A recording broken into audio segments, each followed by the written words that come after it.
Hey, what's up, everybody? This is Charles Tabansi. I want to welcome you guys to another episode of the Dreamerspro Show, where we cover everything from sports, hot topics, classic debates, entertainment, and where we give you guys a fresh perspective on things and how we see them. And today we got a pretty interesting show for you guys.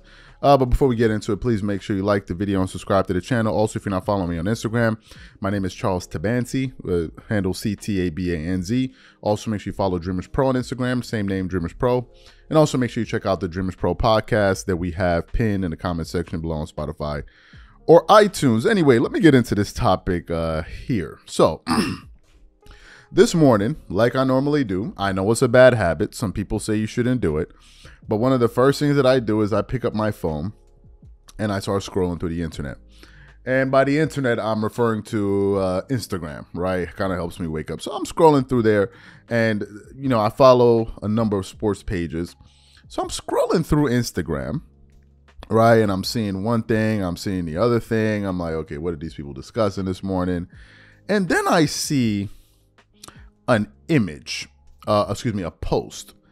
And this post, I believe, was posted from, let me just verify this. This post was posted from, who posted this? SportsCenter and NBA on ESPN. And I saw JJ Redick's face. Now, I was surprised when I saw JJ's face there because, number one, JJ right now isn't on ESPN. I mean, he's part of ESPN, obviously, but he hasn't started to make appearances this season because, as you guys know, the NBA season, I mean, if you want to say it started, the preseason started last night, but I don't think the season itself has started. But anyway, he wasn't on there, so I was surprised to see what this post had to say. So, of course, I was still sleepy, so I couldn't read it properly. So then when I finally got up and had an opportunity to read it, I then gained a better understanding of what he was talking about. And I want to quickly read what JJ posted on, I believe, on his Twitter page. This was about less than 12 hours ago. He wrote, "I grew up in the NBA. The team I was on, we had plenty of motivational speakers. Some of them I really took a lot from, and a few were impactful for our team. None of these talks were recorded and then posted to social media. What are we doing now? Is the locker room not sacred anymore?" And then after he said that, I started to think, but what the hell is he talking about? What is JJ referring to? And then I remembered. Recently, Deion Sanders, I'm assuming, was invited by the Philadelphia 76ers to have a luncheon with the team owners, general managers, coaches, and of course the players, to talk to them and to motivate them. And as you guys know, Deion Sanders is probably one of the most motivational people we have out there right now. I actually follow him on Instagram. I started following him less than a month ago, and a lot of the things that he posts, to be quite honest with you, I find to be very, very useful. He posts motivational videos, things that have various lessons. So I you know, it's been a pleasure, it's been a joy following him, so I can understand why you know, the Philadelphia 76ers would want him to come and speak to their group. And of course, he's a very accomplished athlete, Super Bowl winner. He's a Hall of Fame guy. So it would make sense to get someone as decorated as that, that's also current right now, still coaching a team, the Colorado Buffaloes, to bring him in and talk to the guys there. So then I was like, okay, so he's talking about Deion. Now, funny enough, we had actually produced a video, I believe it was 2 days ago, that was reacting to some of the comments that Deion Sanders had to make about the current, this current crop of NBA players and their lack of competitive fire. And we're going to get to that a little bit later. But then I realized also that, wait a minute, this thing was actually recorded. And I was like, okay, now I understand. So what we want to do is we want to play just some of the things. The video we found is about a 30-minute video. But what we want to do is want to play a little bit of what Deion Sanders had to say to the Philadelphia 76ers, and then we'll come back and continue on the show. Take a listen to some of the things that Deion said here. In life, to get where you want to go, you're going to have to give some up. You're going to have to sacrifice something. I don't care if it's her, if it's the homies, If it's the bras, is it the drugs, is it the alcohol? You gonna have to get some up. So to get where you want to go, it's gonna always be something in between that, and you got to remove that. That's called sacrifice. Where I'm from. So wherever y'all trying to get to, it's gonna be something in everybody's life that you gonna have to give up to get it, or you ain't gonna get it. That's called sacrifice. Yes, sir. Nervous when you perform this? I ain't never nervous. No. You know why I ain't nervous? Because I practice for it. Because everything I do on the practice field, I do in the game. You just getting a chance to see it. I'm talking about on SNL when you perform this song. Oh, when the hit record must be the money? Yeah. Honestly, man, I ain't never nervous about nothing. Because I got a gift. God gave me a tremendous gift. Why would I be nervous about the gift he gave me? That means I'm not sure of it. That means it ain't meant for me. It ain't meant for you to see. I ain't never nervous about nothing, especially the game. Because I prepare so much for it that all it is you watching me do my thing that God has blessed me with. So I ain't never nervous. I ain't never stuttering or stuttering. I ain't never nervous about nothing. Yes, sir. Mine's like a two-part question. Who was your best leader? Who taught you how to lead? I didn't have no best leader. So it was you. But I didn't lead vocally.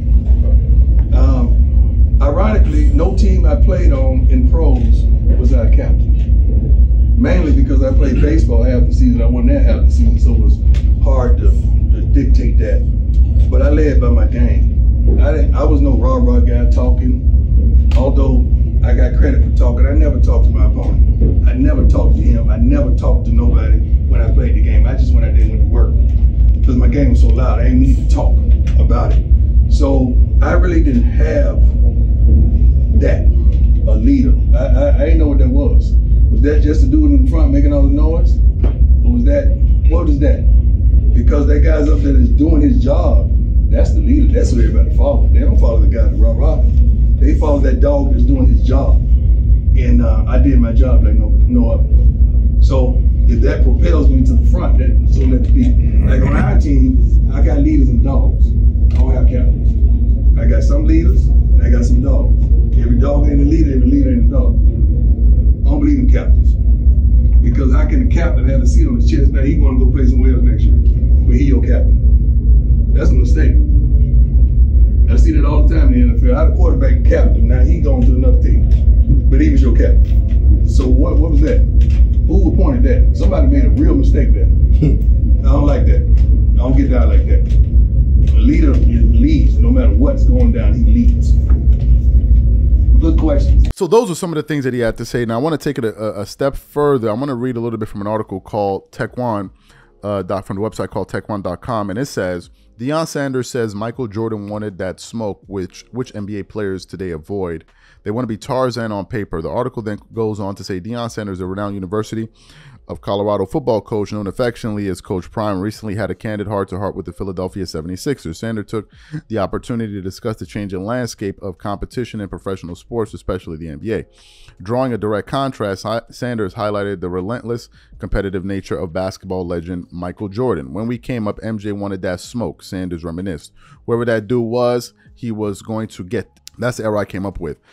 This comparison aimed to emphasize how today's athletes, according to Sanders, seem to lack that fire and aggression, focusing more on protecting their image and statistics than facing challenges head on. However, Sanders did express concerns about certain players seemingly avoiding top matchups, possibly due to fears of fouling out or other reasons. He believes that modern athletes in some cases appear more protective, prioritizing their statistics and brand over the raw challenge of head-to-head competition. It's essential to clarify, however, that Sanders was not pointing fingers at Joel Embiid. On the contrary, he expresses anticipation for matchups like that of Embiid versus the Denver Nuggets' Nikola Jokic. Sanders stated, a lot of folks duck that smoke. They want to be Tarzan on paper. If Embiid is playing the Joker, I want to see Embiid versus the Joker. All right? I want to see that. And he goes and gets it. I love that matchup, but I want to see it. And then the article then goes on to say a few other things there. So, what are my thoughts on all of this? Well, I have a few. I understand what JJ Redick is saying in terms of, you know, what is the world coming to, right? Does everything need to be publicized on social media? And to that I say, this is the current day and age we live in. You know, people now like to post their business on the internet. Some of it could be private business. I've seen some, there was a lady I was talking to, a girl I was talking to when I was in college, and she applied for a study abroad visa, and she got her visa, and then she goes and posts I think the visa document with her passport picture and all of her personal information, and she goes and posts that on Instagram. And I was like somewhere else, and I was going through my Instagram and I saw her post, and I'm like, I called up, I'm like, why did you post this on Instagram? Like, why would you post this personal information on the internet? Like, why would you do this? And she looked at me like I didn't see the big, like, what's the big problem with it? I'm like, are you serious? You're gonna put your personal information on the internet? What if somebody gets your personal info? Like, what if somebody uses that, forges that? In her mind, she didn't see it that way. In her mind, she's just sharing a wonderful moment. And I'm like, you can share a wonderful moment, but not your personal details on the internet. I say that to say this is the day and age we live in. People want to share everything. This goes for people in their personal lives and even in the sports realm. Now, the audio that we played for you guys, you could clearly see that the person or people that were recording that lunch, that conversation that they were having at luncheon,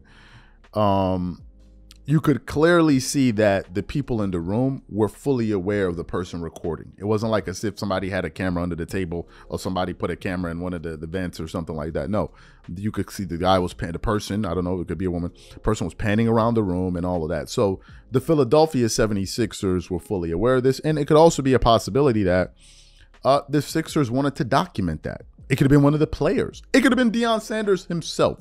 Who knows, right? So to JJ's point about why are we publicizing this, my brother, this is where we are. This is the day and age we find ourselves in, and people are going to publish their personal information for public consumption. It just is what it is. Now, maybe the angle he's taken is, I thought locker rooms were to be sacred.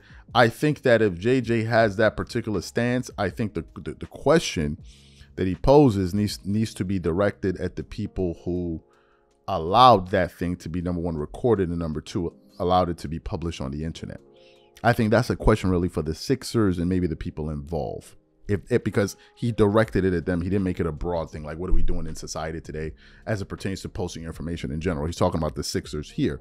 And to me, this was I think this was the first time I've seen a professional team invite a player in and then have it recorded. It could have happened in the past. I don't know.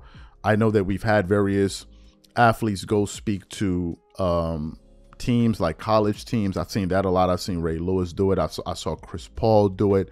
I've seen Kobe Bryant do it.